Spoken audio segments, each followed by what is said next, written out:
It took many years for the rot of the Dark Star to seep its way into civilization.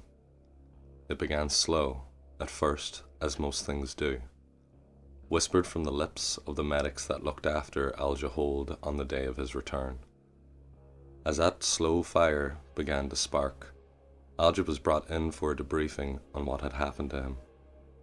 It was in that debriefing room that the fate of Alja's people was sealed.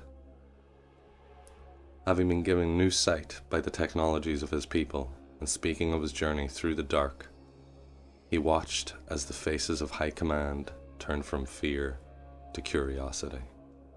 After what seemed like an eternity, Alja was finally released back into the public, though he knew that he would be watched by the high command from then on. He tried to regain his old life back, but it wouldn't have him.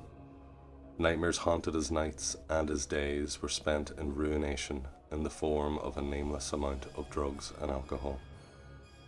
This went on for many cycles, and as it did, Alja watched the news feed, and slowly it went from its standard format of first planetary news, system news, and finally galactic news, that would usually speak of trade, exploration, and the various amounts of celebrities that propagated through it all. The feed began at first to broadcast the finding of a new type of star that they named a dark star.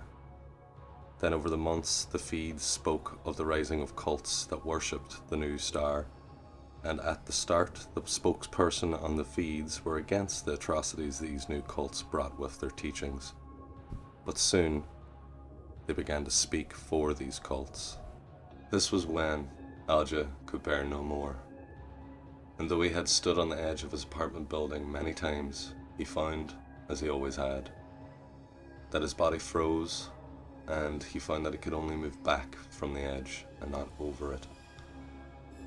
Falling to his knees and screaming, Alja looked towards the stars and watched as the first of the colony ship's drive plumes soared overhead and left orbit, bound for their new home around the Dark Star.